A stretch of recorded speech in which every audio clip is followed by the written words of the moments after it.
All right, we on? We live? All right, hey, welcome back to Grand Rapids. Welcome back to Weller.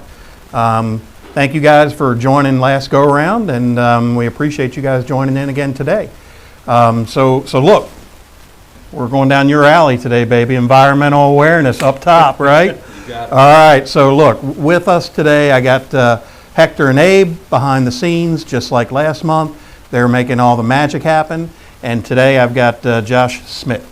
So Josh, last time they learned about how Weller is 600,000 square foot of remanufacturing space and capability. And when you think about that, you don't necessarily think green, but tell us about you, how long you've been with Weller, and what your job is. Well, appreciate you having me on here. And so again, like Doug said, my name's Josh Smith. I've been with Weller here since 2014, so I've had my 10th year this year, and had the privilege of working in maintenance facilities. So as you mentioned, 600,000 plus square feet, I got to dabble in a little bit of all of it. So with maintenance facilities and stuff, environmental is a huge piece of it, and given what we do, there's a lot of moving pieces, from recycling, from oil, from waste, from just what we do, and it's been a lot of fun over the years. So. All right. Well, like I was getting at, I want to put up a slide here in a second, but you think about what we do here at Weller, and you think about transmissions and differentials and all the oils and lubes and cores and dirty cores, and you just wouldn't think we're a green company. But I think I want to talk a little bit about that today and kind of demonstrate that we are a green company, right? Absolutely. So go ahead and put up that first slide, Josh. And I think, this is a pretty impactful slide, and this is also on our website. And, when you look at that very first to the left there, why don't you maybe walk us through what is that 1,110 acre bullet point? So that bullet point there is derivative of some of the things that we mentioned that Weller as a company here is recycling. So paper products, cardboard, steel, all of these resources take CO2, they take energy, they take fuel, they take all these consumables that can negatively impact the environment. So what you're seeing on this slide here across the board is a calculation of some of the things that we're doing as a company to recycle. You see the steel figure there. Yeah. So let me stop you there for one quick second. What you're stating there is that we are recycling 16,000 tons of steel on an annual basis, which is enough to produce 7,700 new vehicles. Yep. And that's what we recycle here. That's what we recycle here. And that's aluminum, that's cast iron, that's hardened steel, there's aerosol that's recycled in there, and all of that goes through our process after it's been inspected and goes into approved safe material, and then we work with a vendor here in Grand Rapids, and then also in Granville, and then down in Indy. All of our vendors help us recycle this steel and use it for remelt, so it can be repurposed. And that same, what is that last bullet point that we save enough energy to I guess power 70,000 households? Yep, exactly. So as you know, 600,000 square feet requires a lot of energy, and it through one of our biggest partners here, Consumers Energy, is in Grand Rapids. We work with incentive programs to help trim some of that energy, and based off of those savings, we can calculate this figure here that this is what we're able to shed. Well, that was going to be my next question. I mean, these are great, bullets that we're talking about. What about that middle bullet with the 80 acres solar panel? So 80 acres of solar panels, it's similar to your 70,000, households. What 80 acres of solar panels would yield would be, what we're basically shedding or saving, each year across, our facilities here. So how did we come up with these numbers? So these numbers are plugged into a calculator, and there's a number of them that, you can come up with on the internet. And based off of, like I said, the figures that we provided our team with all the different resources that we're recycling. Are they working with environmental firms to? Yes. Okay. Yep, exactly. All right. Well, look, I know you've got another slide and this is a great slide, and I appreciate it, and I appreciate you putting it together. And thank you for doing that. But I know you've got another slide that'll kind of dig into a few of these things, right? Absolutely. So let's go there. So in recycled products, maybe pick the top 3, if you will, that have the most impact, and talk about what we do in order to have that impact. Okay. Yeah, absolutely. As mentioned on the last slide, the steel is probably our biggest one. That's a huge. There's a giant amount of resources that go, into steel manufacturing, and the fact that we can put this back into basically the pipeline is probably one of our biggest contributors to the recycling thing. And most of that comes from disassembly, tear down, Exactly. hard parts that we're not going to remanufacture with. Exactly. Okay. All the damaged things that don't meet Weller spec, those will then be recycled and can be repurposed. So they're actually all sorted. So cast iron, we have separate bins for each of these. Cast iron is probably one of our larger ones. Hardened gears, your shafts, stuff of that nature that's hardened goes into a separate one. And with a lot of the newer units, aluminum is a big one. So aluminum is very costly, and it's been we've seen a huge uptick in the aluminum recycling with the Allisons, and now with the advent of the automated manuals. So that's a huge one. Okay. And we have experts on the floor determining which parts we're going to use and which parts we're going to recycle. Exactly. Which parts meet OE or better spec and which do not. Exactly. So these guys on the floor that are the masters, our inspection technicians, they'll determine which is which. And this particular one is really fun, and I've had the privilege of working with our vendor, and the recycling process is incredible. What they do, and the technology that they have to be able to sort each of these different categories and find the specific home, and how this stuff is sorted. It's really just amazing. All right, cool. What would be number 2 on that list? So number 2, I would probably say is our oil and our automatic transmission fluid that's reclaimed. So a lot of these units come in from the stores, and they're dirty, they're nasty, they're broken, and those will come in as a core to our core processing facility. And each one of these then is graded and drained. So we make sure we remove all the fluids out of them so it can be stored properly. That fluid is then separated out into a holding tank, where that's remotely monitored by another one of our partners here, and they come in probably a couple times a month to haul that out of here and then process that and then put that back into circulation for reuse.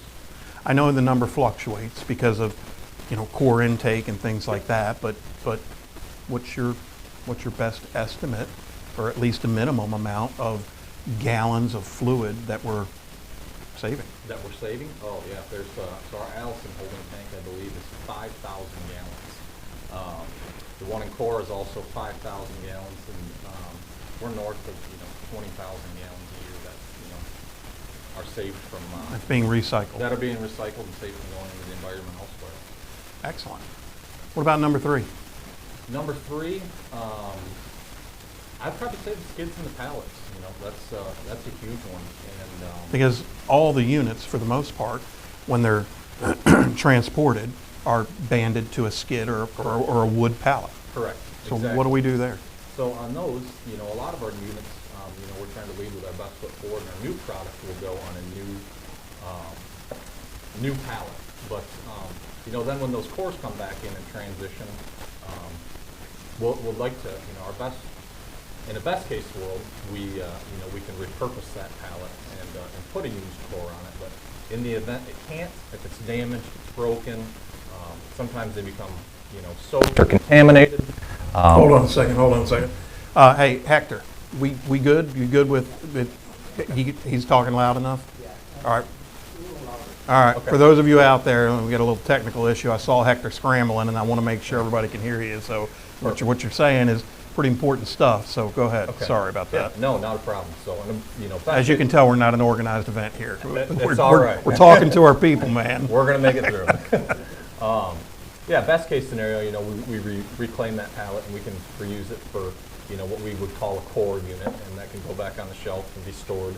But as mentioned, if something comes in and it's damaged, and it does happen from time to time, we then send those on a trailer, and that goes to another one of our partners, and they'll repurpose those either with, for wood pulp, or they'll make reclaimed pallets on them. So the deck boards, if they're not damaged, or the stringers, they'll tear those apart, dismantle them, and then they can repurpose and reuse for other pallets. And that's actually been a pretty good find here with a couple of our locations that we'll get to in a later slide. But we've actually had some pretty good luck with some of these reclaimed pallets, from companies that do like fence posts and stuff like that. It's good hardwood wood that would otherwise just be turned away. But we have a couple of our locations that we've had great success using a reclaimed pallet. So. Okay.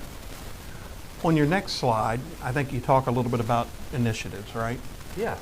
Go ahead and click to that, or best practices. Now, Yeah. one of the things that you had said, and I just want to make sure that you and I were chatting beforehand, just to let everybody out there know, what Josh had told me was that out of all 40 of our distribution locations, including all 600,000 plus square foot of our manufacturing, we have installed and upgraded with LED lighting. You got to go to that next screen for me. Yep.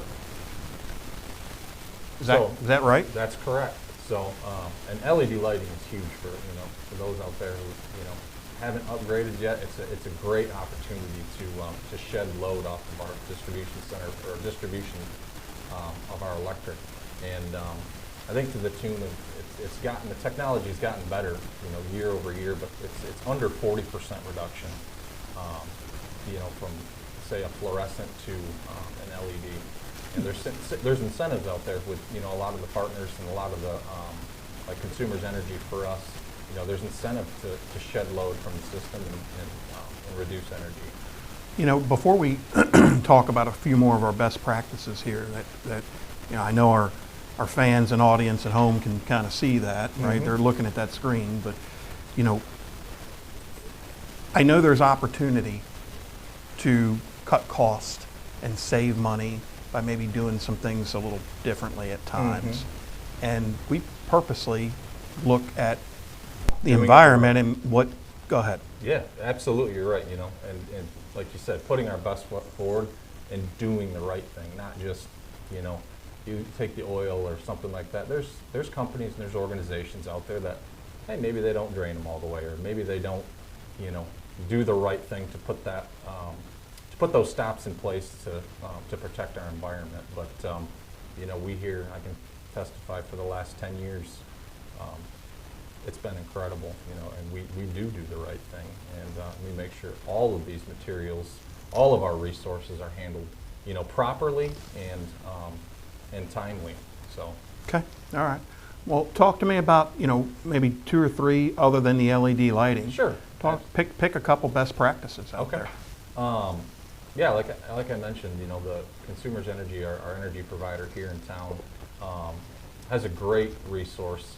Every year they release a calendar or a catalog, and this is all opportunities to mitigate using too much or using excess power. So,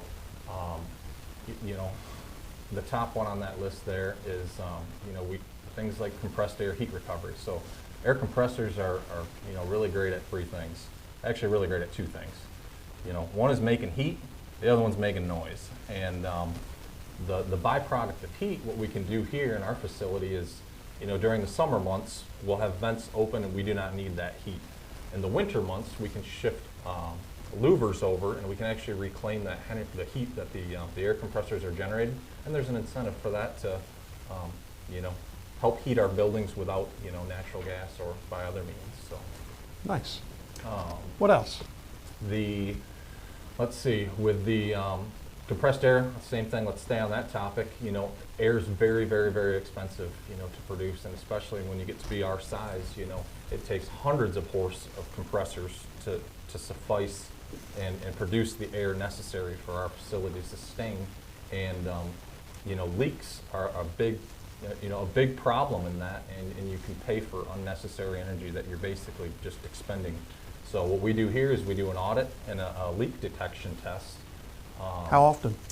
So you can do the audit, I believe, every year, and then you can do the leak detection every other year. So Do we do it ourselves, or do we get another company to come in? we have a third-party company come in. Yep. Okay. Yep, exactly. And they'll tell us if there's any inefficiencies in our system, if there's any waste, and then what they'll actually do is they'll help us fix those leaks. They'll identify, I want to say it's 50% of those, and then we're responsible for the remaining 50. Okay. Another energy inspection is, thermal imaging. So terminations, if your battery terminal is loose in your car, or terminations in the wall socket you see short, we'll do thermal imaging to make sure that our terminations are contacting good and we're not wasting energy and producing unnecessary heat where failures could occur. So. Anything else on this slide? I know you've got another one that you want to talk about 2 or 3 things in particular on as well. Yeah, another big one, I think is, in the last 10 years I've been here is we've moved backwards. My apologies. We've tried to get rid of the emissions side of things. So the PIT forklifts that we operate in our facilities, historically when we were back, there was a lot more, natural gas and propane fired forklifts. And over the years, we're up to 95% electric now. So all those emissions that those lifts would produce, we've managed to move away from that and operate a lot more efficiently. Okay. All right. Good. What's on the next slide? So here's some more. Let me jump back. Dude, you're killing me with the clicker. I'm sorry. I'm sorry. All right. Go ahead. So here's some other ones, some other practices that we have here, and as we mentioned, the steel being a big one. With some of the legacy stuff, that stuff's not available anymore. And to tool up and to support our customers, it would be very resource intensive to replace or produce that unit. And our machine shop has done an awesome job of being able to support some of these legacy products that the OEM no longer supports, and we're able to keep that unit alive. And then along with the one, the point below that, some of these units are casted the same. So maybe like an RS-21, a differential, they're cast the same whether it has the park brake or not. So as opposed to buying another piece of cast iron, we're able to retrofit and convert something that we already have existing. Okay. Good. Good.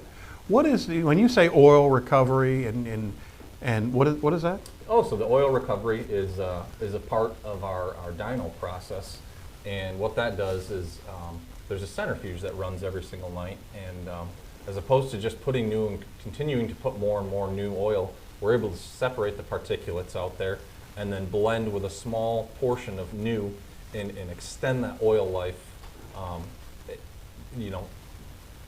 Probably double or triple of what you would normally get out of that unit. So it's a very, very cool process. I don't understand it 100%, but it's a very, very neat setup, and it runs every night and saves us, from purchasing all that extra oil. All right.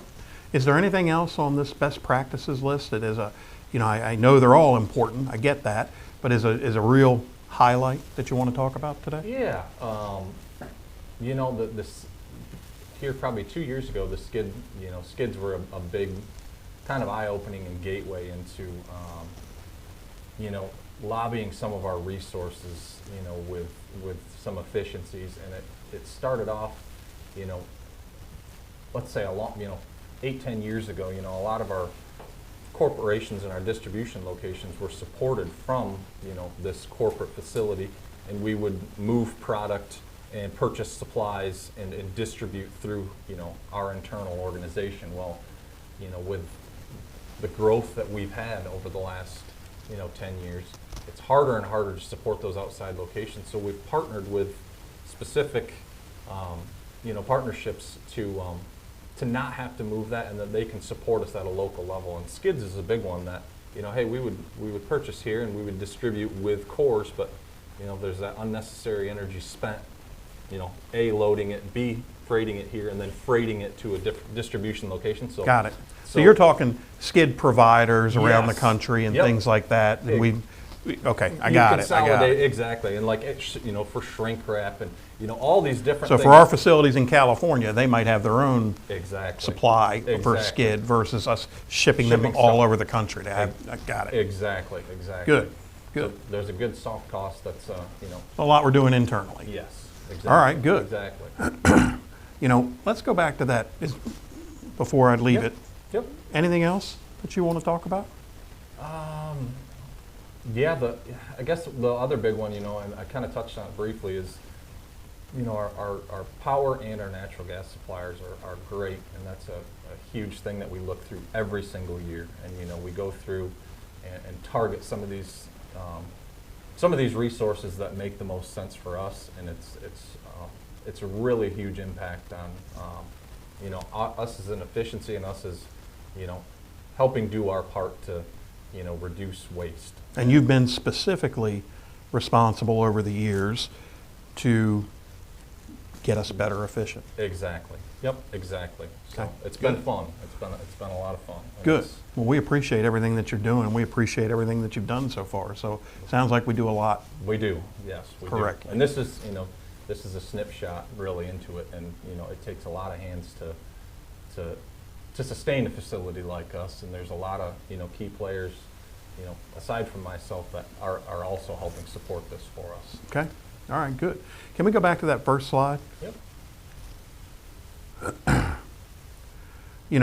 For those of you out there, I just want you to know that, there's a lot that goes into the remanufacturing process. And again, for the product that we do and for what you would think, you wouldn't think that we're a green company, but we really are. Yeah. And there's a lot that we do to help with environmental impact. Mm-hmm.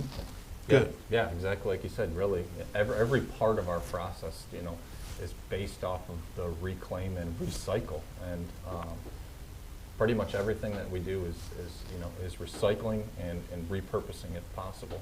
16,000 tons of material get recycled every year. Yep. That's fantastic. All right, good. Well, look, man, I appreciate you today. I Not a appreciate you taking time out of your job to come talk with us a little bit. Well, Hector, what do we got next month? Complementary parts for a proper install. So complementary parts for a proper install, and that's going to be for transmissions and possibly differentials, but I think we're going to focus on transmissions for those of you that tune in for next month. And hey, we appreciate you guys. We appreciate you tuning in again today. And until next time, thanks guys. Have a good day. Appreciate it.